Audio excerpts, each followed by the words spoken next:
Hello student, welcome back to my YouTube channel. तो आज से मैं आपको अनंत स्पर्शियों वाले जो क्वेश्चन है वो सॉल्व करवा रही हूँ। ठीक है, तो उससे पहले आप इनके सूत्र और इसकी जो मेथड है उसको देख लीजिए। ठीक है, तो फॉर एग्जांपल यदि कोई आपको एक अनंत स्पर्शी दी हुई है x³ + y³ minus x² y minus के xy² plus x² minus y² equal to 1, तो इसको सॉल्व कैसे करते हैं। ठीक है, तो देखिए स्टेप 1 है आपका x इक्वल टू 1 और y इक्वल टू m आपको पुट करना है। ठीक है, इसके बाद क्या करना है आपको यहाँ से फाई 3m क्या होगा आपका, जिसमें 3 की पावर है।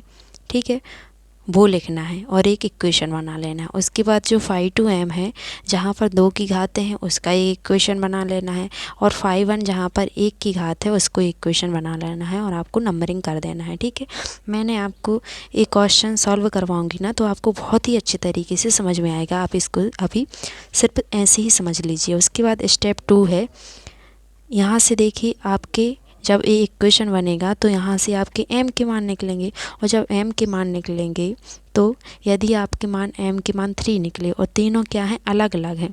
मान लो m का मान कोई 1 निकला, कोई 0 निकला, कोई 2 निकला, तो c का जो फॉर्मूला लगेगा वो क्या लगेगा, c इक्वल टू माइनस का phi n minus 1 m upon में क्या आ जाएगा, फाई डैश n m। इसको हम क्या लिख सकते हैं, कुछ लोग इसको ऐसे भी याद करते हैं, c upon 1 factorial phi dash n m plus phi n minus 1 m equal to 0। ठीक है, ये ऐसे ही आ जाता है। देखिए इसका इस साइड पक्षांतर करोगे तो क्या आ जाएगा, माइनस में फाई n माइनस 1 m और अपॉन में e चला जाएगा। ठीक है, तो इसको ऐसे लिखा है।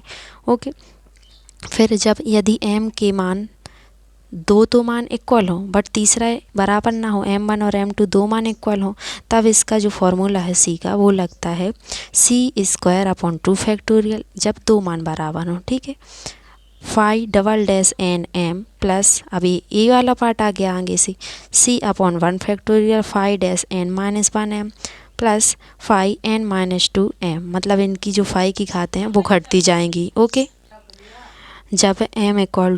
जब m के मान क्या हो, तीनों बराबर हो, m1 equal to m2 equal to m3 हो, तब c के जो सूत्र है वो क्या लगता है, c इक्वल टू c की power 3 upon 3 factorial phi triple dash n m। ठीक है, उसके बाद क्या आ जाएगा आपका, देखिए इसकी घातें कमते जाना है, c² upon 2 factorial phi double dash n minus 1 m।